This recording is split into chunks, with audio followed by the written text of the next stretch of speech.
안녕하십니까. 2021년 5월 23일 성령 강림 대축일입니다.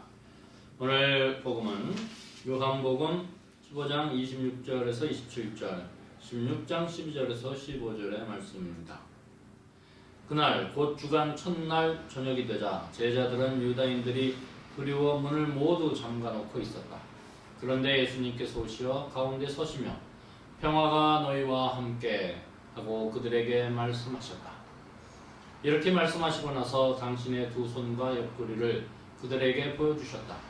제자들은 주님을 뵙고 기뻐하였다.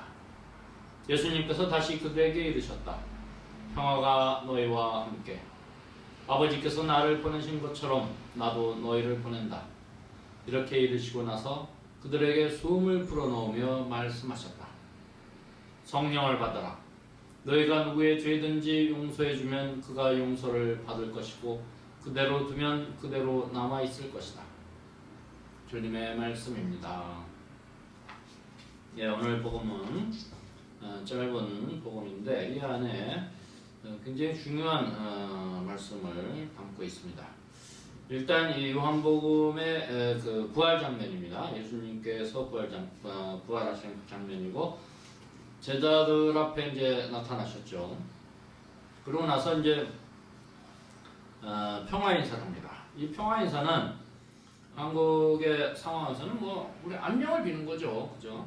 같은 맥락에서 인사 말씀이죠. 그런데 이제 이것을 우리식으로 이제 평화로 이야기를 하게 되면 이 평화는 어떻게 보면 그 종교의 핵심이라고 할 수 있습니다. 예. 평화는 단순히 전쟁의 반대가 아니다. 전쟁의 반대말이 평화가 아닙니다. 평화는 모든 것이 완성된 상태라고 말씀드릴 수 있습니다. 평화가 뭡니까? 단순히 전쟁이 없는 상태뿐만이 아니라 우리가 원하는 모든 것들이 완성될 때 우리가 마음이 평안할 거 아니에요. 예. 무언가 지금 사실은 인류가 진화되는 이 과정 중에 있는데 뭐 의식주가 완벽히 충족되는 어떤 단계에 있는 사람들마저도 사실 이 큰 의미로 여러 가지 그 사회적인 문제 또 이 지구 안에 있는 여러 가지 문제들이 있다면 나 홀로 잘 먹고 잘 사는 것으로서 내가 평화롭다 이렇게 얘기할 수 없다는 거죠. 그죠? 예를 들면 뭐 지금 환경 오염이라든가 기후 위기라든가 뭐 개별적으로 많은 사람이 건강이 안 좋아서 시달리고 있고 이러한 것들의 원인은 우리의 먹거리가 원인이 되고 또 환경이 원인이 되고 뭐 그렇죠. 예.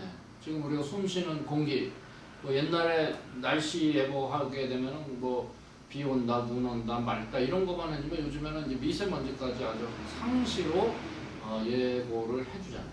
공기의 질이만큼 나빠졌기 때문에 그렇고 그만큼 환경이 파괴되어 있다라는 것이고 또 바다를 보면 우리 지구의 바다가 70% 차지하는 아주 가장 큰 범위에 있는 그런 곳인데 바다가 지금 얼마나 오염이 되고 있습니까? 바다에 그 흘러가는 쓰레기, 플라스틱, 그거로 인해서 모든 그 바다 속에 있는 생물체들이 미세 플라스틱으로 오염이 됐고 또 그것을 인류가 먹고 있잖아요. 그러면 또 우리 몸 자체가 또 미세 플라스틱에 오염이 되는 것이고 등등등등 뭐 어마어마한 영향을 받고 있습니다. 이런 상태에서 우리가 평안하다, 평화롭다 말할 수 없는 겁니다. 그래서 이 평화 인사는 인류가 어쩌면 진화의 완성이 완벽히 완성될 때 비로소 어쩌면 그 완성될 때까지는 이 평화 인사는 끊임없이 유효하다라고 생각이 듭니다. 자, 두 번째로 이제 제자들 앞에 나타나셔서 예수님께서는 평화 인사를 한 다음에 숨을 불어넣으면서 성령을 받아라 이런 표현을 했다고 했죠. 그러면서 바로 이어서 너희가 누구의 죄든지 용서해주면 그가 용서를 받을 것이고 그대로 두면 그대로 남아있을 것이다. 이 말씀이 왜 저는 이제 중요하다고 생각하냐면 예수님께서 공생활을 하면서 병자를 고쳐주고 항상 주장하시는 것은 사랑의 강조점은 뒀다. 물론 죄 많은 여인을 용서하시고 뭐 이런 용서의 개념도 많이 이제 설파를 하셨겠지만 이 마지막 그러니까 예수님께서 부활하시고 승천 전에 마지막 예수의 종강 주제로 용서를 하셨다라는 것. 그만큼 어쩌면 우리는 실천하기 어려운 덕목이 용서가 아닌가 이렇게 생각이 들면서 그것을 다시 한번 강조하시고 승천하셨다 이런 생각이 드는 겁니다. 그래서 이 숨을 불어넣으시고 성령을 받아라 이 말씀은 그 실천하기 어려운 용서를 인간으로서 참 하기 힘들죠. 우리가 한번 감정을 다치면 굉장히 힘듭니다. 그것을 회복하기가 굉장히 힘들죠. 그러니 누군가로부터 상처를 받고 그 상처가 깊을수록 우리는 그 상처를 준 사람을 용서하기는 너무 힘들다 이런 거죠. 그렇기 때문에 그런 힘든 것을 혼자 하려고 꽁꽁 애쓰지 말고 바로 성령을 받아라. 성령의 도우심으로 이 용서가 가능하다. 이런 의미로 우리가 해석하면 어떨까 싶습니다. 자, 세 번째로 오늘 성령 강림 대축일인데 이것이 바로 어떻게 보면 이제 성령께서 우리와 함께 계시다. 하느님은 우리와 항상 함께 계시다라는 것을 증명하는 그런 이제 사건이죠. 사실 이제 이 복음서 말고 그 이후에 나오는 성경 구절들, 사도행전이나 이런 데 보면은 이제 그 성령께서 오시는 그 장면이 있어요. 그것을 이제 새롭게 이 현대 시간에서 재현하면서 뭔가를 해보고자 사람들이 노력을 하고 있죠. 그런데 그런 것들이 이제 뭐 성령 쇄신 운동이나 성령 세미나 뭐 이런 식으로 어떤 운동으로 우리 교회 안에 퍼지고 있죠. 제가 알기로는 이 성령 쇄신 운동, 성령 세미나 뭐 이런 것들은 미국의 개신교에서부터 시작됐다. 또 우리나라로 들어온 건 70년대에 들어와서 굉장히 인기를 얻고 교회에 많이 퍼져 있는데 여기서 이제 우리가 조금 더 좀 유심히 살펴봐야 될 것은 뭐냐면 이 성령 강림 하실 때 그 당시 그 예수의 제자들 그 당시에 성령 강림을 받으면서 뭐 여러 가지 이제 뭐 예를 들면 이제 은혜들이 내려오는 거죠. 은총들이 뭐 예를 들면 이상한 언어를 말한다거나 그 이상한 언어를 해석하는 능력 여러 가지 능력이 있고 또 성령의 그 은사들이 있죠. 그래서 우리가 이제 그런 은사들을 생각할 때는 무언가 우리 일상의 범위를 넘어서는 그 초능력 뭐 이런 것들 기적 이런 것들을 좀 많이 원하고 바랍니다. 사실 우리가 사는 이 세상이 많이 힘들어요. 살기 힘듭니다. 인생이 참 괴롭습니다. 그렇기 때문에 뭔가 슈퍼파워가 필요한 그런 것들을 많이 느끼죠. 그래서 예를 들면 뭐 어벤져스 이제 슈퍼 영웅들이 많이 탄생하는 거죠. 우리 상상 안에서 많은 불의가 저질러지고 있고 많은 비리가 있고 또 정의가 실현되지 않고 그러니 많은 사람들이 거기서 실망하고 또 그 불의에 대한 분노 이런 것 때문에 이걸 한 방에 해결하면 참 좋겠다 라면서 슈퍼파워, 슈퍼 영웅들 그런 것들이 이제 뭐 만화나 영화 이런 것으로 이제 해소되는 거죠. 대리 만족을 위해서.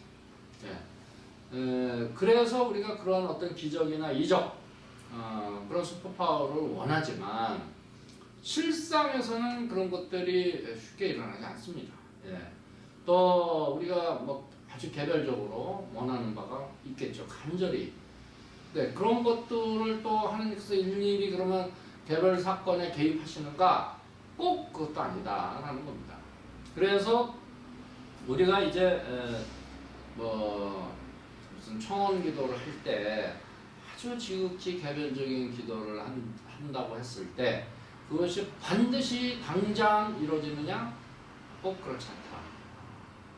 그러기 때문에 이제 우리가 이제 다시 이 성령 쇄신 운동이나 성령 세미나를 바라보는 시각을 봤을 때 첫 번째 그런 행태들 거기 가서 하는 행태들을 보면 좀 이상합니다. 사실은 원래 카톨릭 전통의 그런 행태들하고는 굉장히 이질적이에요. 왜냐면 뭐 소리를 지르고 뭐 양팔 기도니 뭐니 밤새 기도니 울고 불고 통곡하고 굉장히 시끄럽잖아요. 예.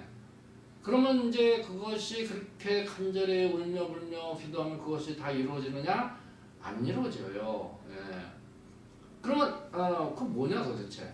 사실 어떻게 보면은 스스로 위안을 주는 행위다라고 할 수 있어요. 왜냐하면 밤새 울고 불고 하면 일단 그 카타르시스 한번 울고 나면 시원하잖아요. 그 시원한 마음은 있다. 그거 굉장히 긍정적이죠. 예. 또 그렇게 그냥 속에 있는 거 다 이제 끄집어내서 누가 듣든 말든 그냥 막 떠드는 거죠. 그러면 뭔가 어떤 치유의 효과도 있을 것이다. 그것도 긍정적이다라는 거죠. 자, 그런데 그것을 했다고 해서 그럼 그 성령쇄신 운동을 참여하고 나서 돌아와서 정말 회심하고 예수님의 그 계명을 사랑의 계명을 잘 지키느냐? 꼭 그렇지도 않잖아요. 예. 그리고 잘 하고 와서 그냥 그 순간 좀 속 시원하고 뭔가 나의 그 부족함을 느끼면서 회심한 듯 하지만 다시 돌아와서는 또 죄짓고 싸우고 욕하고 판단하고 그렇습니다. 물론 그것이 인간이다라고 얘기할 수 있지만 그렇다면 이 성령 세신운동이나 성령 세미나 또 이상한 방언하라고 그러고 뭐 신부님이 이렇게 손 얹어주면 그냥 쓰러져요. 안 쓰러지면 뒤에서 봉사자가 와서 넘어지세요. 뒤로 넘어지세요. 이렇게 해준다고. 그럼 뭐 이상한 쇼 같잖아요. 예. 예. 이거 카톨릭 정통적인 그런 기도의 행태하고는 좀 다르다. 예를 들면 예수님께서도 기도를 하려면 골방에 가서 하라. 그런 얘기를 하셨잖아요. 예수님은 항상 기도할 때 제자들과 떨어져서 산속에 홀로 조용히 기도를 했다라는 거예요. 이 기도라고 했을 때는 사실은 하나님과의 만남인데 그 만남을 그렇게 온갖 그냥 그 소란을 피우고 울고 불며 떠들어야 되겠습니까?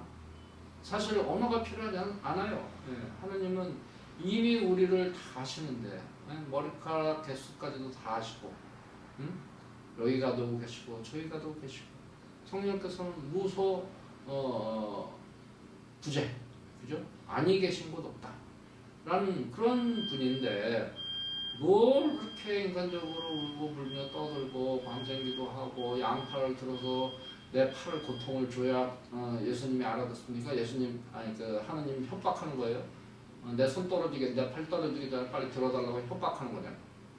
이거 아니다. 이런 행태는 무언가 사람들에게 보여주거나 혹은 그렇게 함으로써 사람들의 그 카타르시스를 해소시켜주면서 마치 또 약장사가 약 팔아서 당신 모든 병 다 고친다 라는 식의 영업입니다. 영업. 내가 볼 때는. 네.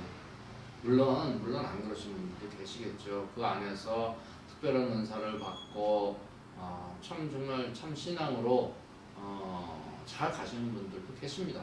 네, 저 모르는 말 아닙니다. 그러나 겉으로 드러나는 그런 여러 가지 모습을 봤을 때 문제가 있다.